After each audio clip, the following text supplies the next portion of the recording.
Coucou tout le monde, aujourd'hui je vous retrouve pour une vidéo un petit peu en mode confession, enfin pas confession intime en mode cassos, mais c'est confession intime j'ai envie de dire, d'une shopping addict. En fait je vais vous révéler des choses sur moi que je fais dont je ne suis pas très fière pour certaines. Pour celles qui me suivent au quotidien sur Instagram etc, vous savez que j'ai quand même beaucoup d'autodérision. En fait je préfère rire de moi-même que de rire des autres. Voilà, je pense que ce style de vidéo me ressemble vraiment et voilà, je trouvais ça amusant de la faire. J'ai mon portable à la main parce que j'ai pris des notes sur tout ce que j'ai à dire. De votre côté il y a certains points qui vont peut-être vous interpeller, peut-être que vous allez vous reconnaître. Si jamais c'est le cas, n'hésitez pas à me le dire en commentaire, n'hésitez pas à me dire surtout sur quel point vous vous retrouvez. Ça se trouve ce sera sur tous les points et dans ces cas là le verdict malheureusement ce sera que vous aussi vous êtes sûrement une grosse shopping addict. Je suis très impatiente de lire vos commentaires là-dessus, de voir tous vos retours, je sens que je vais bien rigoler. D'un côté j'espère aussi que Sam ne va pas tomber dessus parce que je vais vous faire des révélations qui le concernent un petit peu. Je pense qu'il sera pas très content de savoir ça, mais voilà, ça me fait rire, c'est pas grave, je prends le risque pour vous.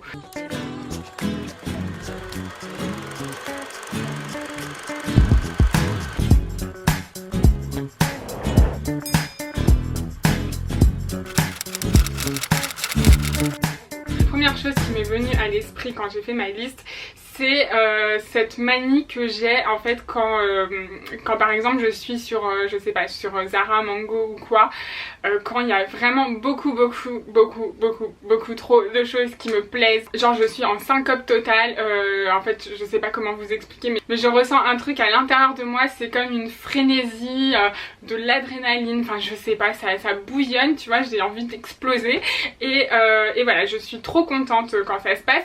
Mais le problème c'est que dans ces cas là le panier est souvent conséquent et quand c'est le cas, je vous avoue que j'ai une méthode un petit peu bizarre. J'en avais déjà parlé sur Instagram Story et il y en a certaines qui m'ont dit que j'étais complètement tarée. Par exemple si j'ai une grosse commande à je sais pas 300 €, je vais avoir tendance à faire deux commandes à 150 € parce qu'en fait psychologiquement je sais pas, ça me soulage. Je préfère voir deux commandes à 150 qu'une grosse à 300 €, ça me fait moins mal aux fesses et du coup la pilule passe mieux. Donc je ne sais pas, est-ce que vous aussi vous le faites ou est-ce que je suis vraiment tarée?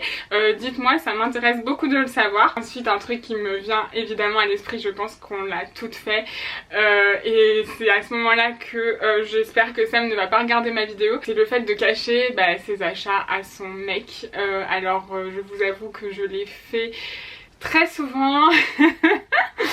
Je l'ai fait très souvent, voilà, mais je pense qu'on l'a toutes fait en fait, parce qu'en général les mecs ils ont pas, enfin je sais pas comment dire, mais ils sont pas aussi enthousiastes qu'une copine quand tu fais du shopping. Ils sont toujours là en train de te dire qu'est-ce que t'as acheté encore, t'as dépensé combien, t'as déjà le même en noir, t'as déjà un truc comme ça, enfin bref, ils ont tout le temps un truc à redire et en fait quand tu rentres chez toi, t'as l'impression que vraiment tu vas subir une sentence et du coup pour éviter ça, tu planques tes achats, voilà, faut le dire, on planque nos achats et en fait voilà, on les ressort ni vu ni connu. Malheureusement des fois ils s'en rendent compte et on a la fameuse question c'est nouveau ça, et la fameuse réponse non non c'est pas la première fois que je le mets, le gros mytho de l'espace. Mais voilà, on essaye de faire passer la pilule comme ça. Je pense que sur ce point là je ne suis pas la seule. Alors d'ailleurs à ce sujet là, pour parler des cachettes, ça m'est déjà arrivé de rentrer de shopping, que Sam était à la maison et du coup je ne pouvais pas sortir. Je ne pouvais pas sortir mes achats. Donc en fait dans ces cas là ce que je faisais c'est que je mettais mes sacs si ça rentrait dans la boîte aux lettres et dès qu'ils partaient je descendais à la boîte aux lettres, je montais le sac et après je planquais dans mon armoire. Une autre chose aussi qui m'est arrivé de faire, c'est pareil, Sam était là, je pouvais pas sortir le paquet, des fois en fait je savais qu'il allait pas partir genre du week-end ou quoi, donc ce que je faisais c'est que je mettais les sacs, ou le sac dans la roue de secours de la voiture. En fait j'ouvrais le truc du coffre là, je mettais, il y avait une roue de secours et à cet endroit là en fait je planquais mes achats. Je refermais comme ça en fait, même s'ils se servaient de la voiture qui voyait le coffre, en fait ils voyaient pas du tout que j'avais planqué des trucs dedans. Après je priais juste pour pas qu'on crève pendant le week-end, qu'il ait pas à changer la roue de secours, mais ça n'est jamais arrivé et voilà, j'ai fait ça plusieurs fois, je vous le confesse. Pour continuer avec les expériences avec les mecs, il y a souvent un truc qu'on fait aussi en tant que shopping addict, que quand on cache pas la fringue, qu'on essaye d'assumer notre achat, on a cette fâcheuse tendance à diminuer le prix réel de l'achat. Je sais pas si vous voyez ce que je veux dire, mais je pense qu'on est toutes pareilles. On a tendance à réduire le prix de minimum 20% et ça peut aller certaines fois jusqu'à 50 voire 60%. Ça m'est déjà arrivé en fait de rentrer par exemple du centre commercial avec une paire de chaussures que j'ai payé 100 €, de lui montrer et là il me dit la phrase terrible qui est "t'as payé ça combien?" Et du coup là par automatisme tu dis bah elles étaient pas chères du tout, elles étaient à 40 €, donc du coup j'ai saisi le truc et tout ça alors que c'est pas vrai du tout. Voilà, je pense que ça on l'a déjà toutes fait. On a vraiment l'impression que les mecs ils sont là pour amener leur jugement, on est toujours obligé de se justifier au niveau du shopping, c'est pénible franchement. Donc pour avoir la paix, voilà, c'est ce qu'on fait. J'espère que vos mecs ne regarderont pas cette vidéo parce que sinon vous êtes grillés.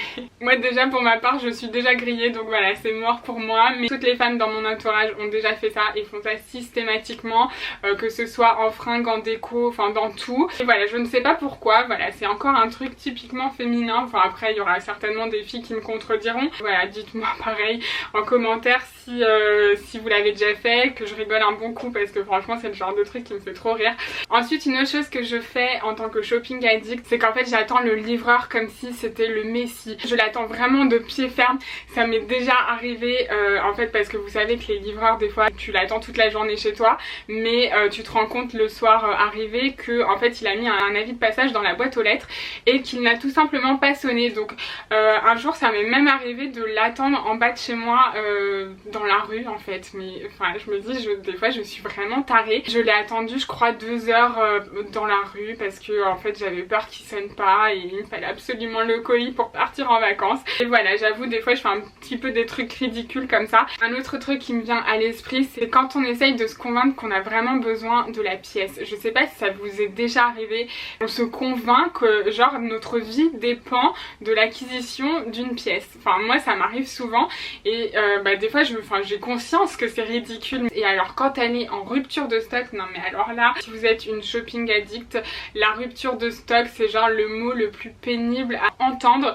Il est sold out, ça c'est vraiment le truc, c'est ça te met mais dans un état mais de dépression, ou alors des fois tu refuses cette fatalité qui te tombe dessus et en fait tu arpentes tous les sites internet, tu y passes la soirée, la nuit, la semaine parce que tu veux trouver ce fameux truc en rupture de stock.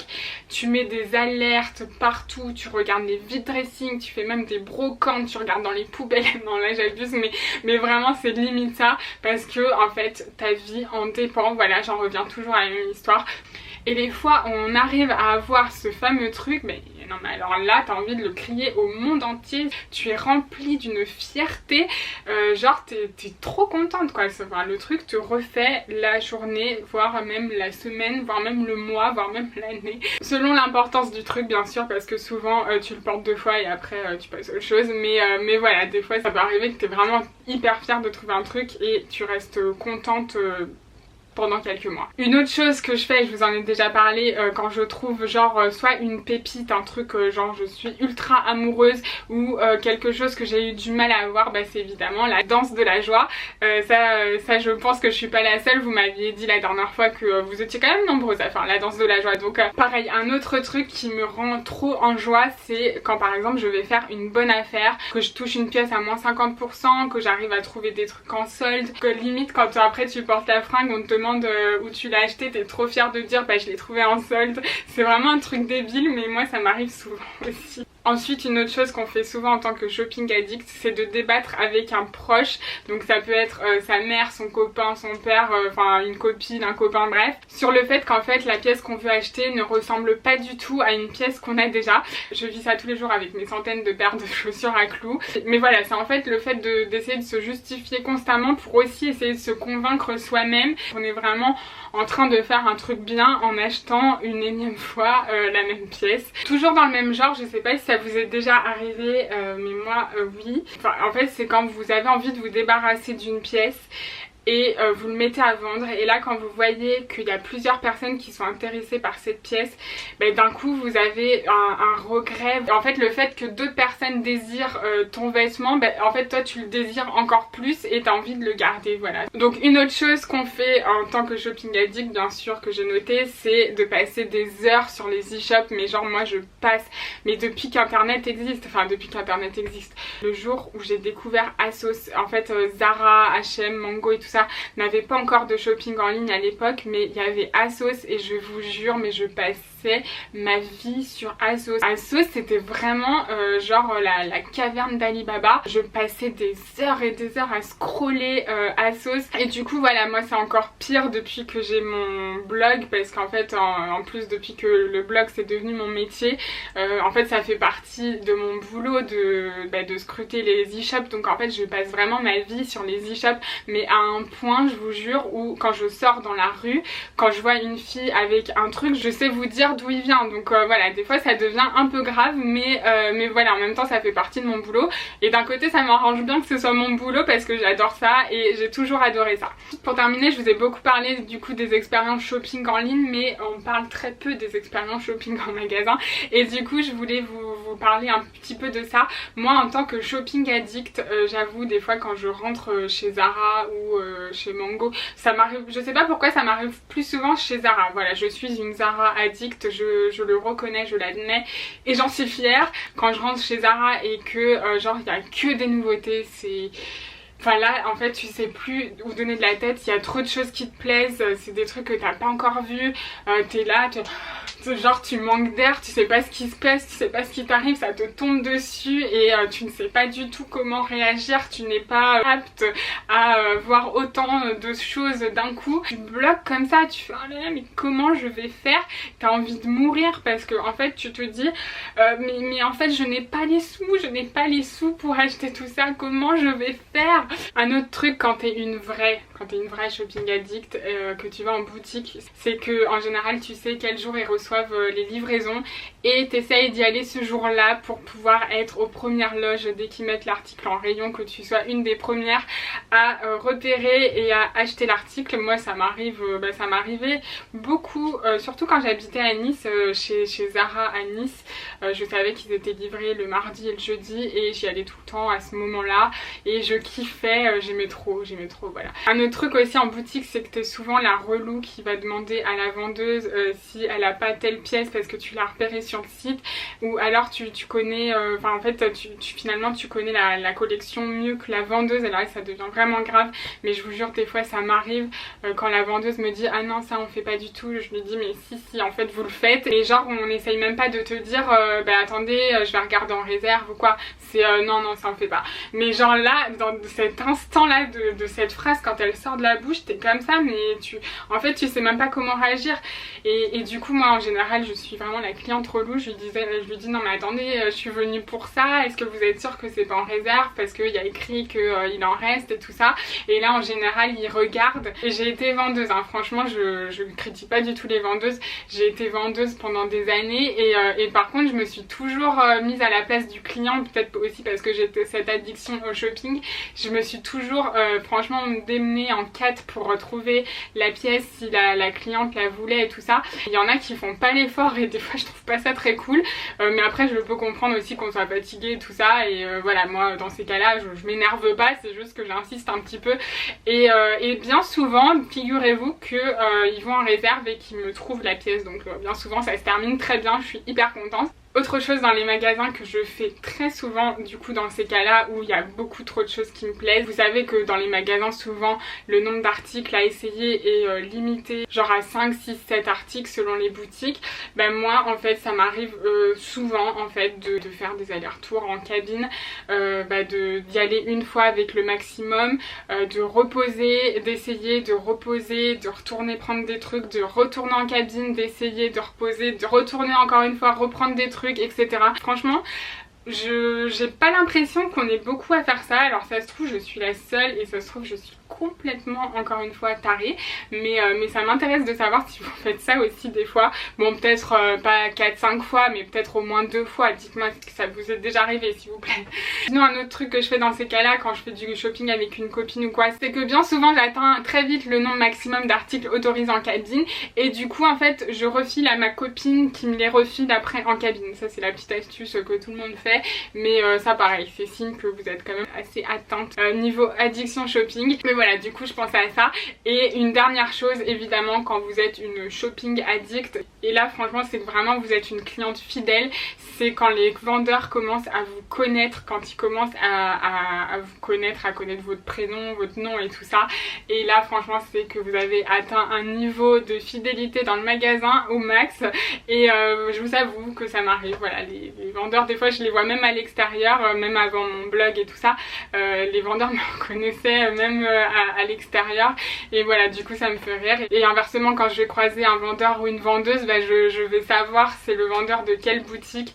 Après je suis assez physionomiste mais c'est quand même que voilà, je passe beaucoup ma vie dans les magasins. Donc si c'est votre cas aussi, qu'on vous reconnaît quand vous rentrez dans la boutique et tout ça, bah, c'est que vraiment vous squattez un petit peu. Donc il va peut-être falloir songer à vous calmer un petit peu.